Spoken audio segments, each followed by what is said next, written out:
Hello viewers, আসসালামু আলাইকুম। আজ হাজির হয়ে গেছি আপনাদের কাছে নতুন আরেকটি ভিডিও নিয়ে। আজকের ভিডিওতে আমি আপনাদের দেখাবো যে আমি কিভাবে মুরগির বাচ্চাদের যত্ন নেই।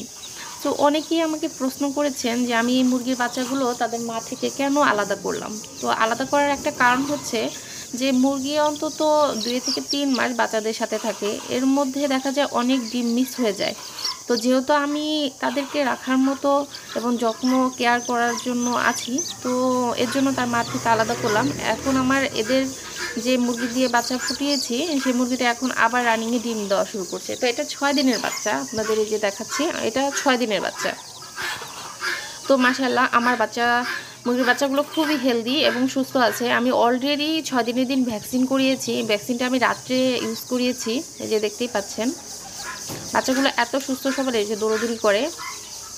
তো নিজের বাড়িতে দেশি মুরগির খামার করাটা আমার একটা শখ ছিল, যেটা আজ পূরণ হয়েছে। আমার ভালোই লাগে। এই যে ছোট ছোট আমার টোটালি 15টা যে বাচ্চা, 15টা বাচ্চাই ঠিক আছে। এই যে দেখতেই পাচ্ছেন নতুন পালক গজিয়ে গেছে অলরেডি। তো ভালোই লাগছে। এই যে দৌড়াদৌড়ি করছে আমার উঠোনে। আমি সাধারণত এদেরকে ফিড এবং খুদ দুটো মিক্স করে খেতে দেই, আর পর্যাপ্ত পরিমাণের পানি দেই, যাতে এদের কখনোই পানি তৃষ্ণা না পায়। কারণ ছোটো মুরগির যে বাচ্চাগুলো আছে এরা সাধারণত বেশিরভাগ পানি বেশি প্রয়োজন হয়। এই যে দেখুন ছোট ছোট পালক অলরেডি গজিয়ে গেছে। আমার এটা কিন্তু 6 দিনের বাচ্চা, আমি বারবার বলছি এটা 6 দিনের বাচ্চা। 6 দিনে আমি অলরেডি ভ্যাকসিন করিয়ে ফেলেছি, আরেকটা 21 দিনের দিন করাবো। দুবার ভ্যাকসিন করাতে হয় বাচ্চা, যে মুরগির বাচ্চাগুলো থাকে তাদেরকে। এই যে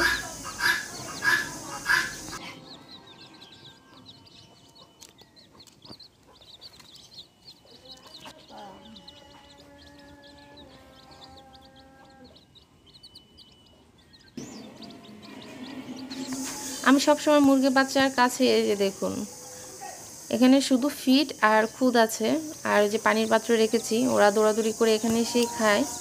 তো আমি পানির পাত্রগুলো প্রতিদিনই পরিষ্কার করে দিই, যে তারা নোংরা করে ফেলে।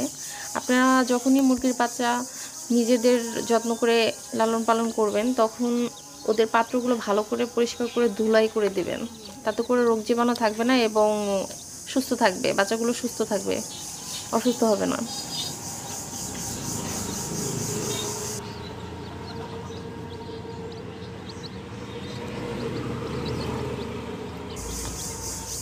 এই যে দেখতে পাচ্ছেন মুরগির বাচ্চাগুলো, এই যে আমার ফার্ম, যেখানে দেশি মুরগি এবং আমার তিতি সব আছে। তো ওখানে বাচ্চাগুলো দেওয়া যাবে না, নয়তো ওরা ঠোকর দেবে এবং বাচ্চা মারা যেতে পারে বড় মুরগির জন্য।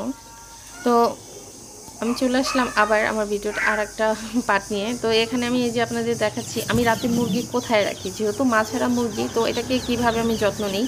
তো আমি একটা বক্স তৈরি করে নিয়েছি, এই যে এখানে কিছু খড়কুটো দিয়েছি এবং একটা লাইট সেটিং করেছি। লাইটটা সম্ভব 40 পাওয়ারের, যেন এটা গরম থাকে, ওদের যেন কোনো সমস্যা না হয়।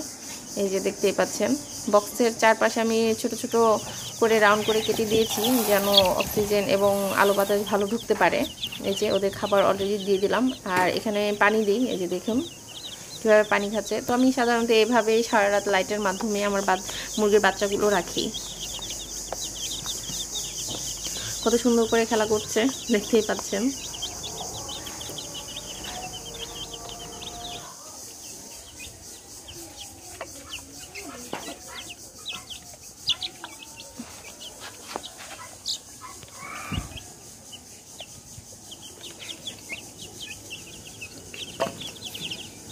আমার এই মুরগির বাচ্চাগুলো অলরেডি 20 দিন হয়ে গেছে। আমি আর একদিন গেলে এদেরকে আবার নতুন করে ভ্যাকসিন করব। এই যে দেখতে পাচ্ছেন কত বড় বড় হয়ে গেছে। মাশাআল্লাহ আমার 15টা মুরগির বাচ্চায় ভালো আছে এবং সুস্থ আছে। আমি ওদেরকে বেশিরভাগ সময় রোদে দিই খেলাধুলা করার জন্য। আর আমি মনে করি রোদে বিভিন্ন ধরনের ব্যাকটেরিয়া, এই যে দেখুন কত বড় হয়েছে এবং পালক সব কিছু অলরেডি গজিয়ে গেছে। এই যে খাবার দেওয়া হলো অলরেডি তাদের খাওয়ার জন্য। এখনও তাদেরকে আমি ছোট মুরগির খাবার ফিড এবং খুদ দিই, চালের যেটা বলে ছোট চালের গুঁড়ো, সেগুলো খেতে দিই এবং সাথে পানি দিই সব সময় খাওয়ার জন্য। এই যে দেখুন মাশাআল্লাহ আমার মুরগিগুলো হেলদি আছে এবং ভালো আছে। তো আমার মুরগি আজকে 20 দিন। কালকে রাতের দিকে আগামীকাল রাতের দিকে আমি অলরেডি ওদের আরেকবার ভ্যাকসিন করাবো, কারণ ভ্যাকসিন না করালে দেখা যায় ওরা অসুস্থ হয়ে যেতে পারে। কারণ ছোটো মুরগির বাচ্চাদের 2বার করে ভ্যাকসিন দিতে হয়। আমি ওদের আটকে রাখি, কারণ গ্রামের বাড়িতে কুকুর, কাক বিভিন্ন ধরনের সমস্যা আছে যারা মুরগির বাচ্চা খেয়ে ফেলে, বেড়াল।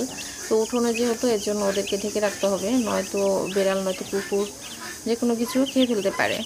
তো এর জন্য আমি ওদেরকে আটকে রাখলাম এবং পর্যাপ্ত পরিমাণ খাবার দিলাম রোদে, কারণ রোদে বিভিন্ন ধরনের ব্যাকটেরিয়া মারার ক্ষমতা থাকে।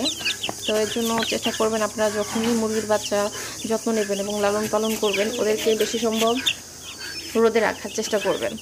তো ধন্যবাদ আমার ভিডিওটি দেখার জন্য, এবং ভিডিওটি ভালো লাগলে অবশ্যই লাইক, কমেন্ট এবং শেয়ার করবেন। ধন্যবাদ।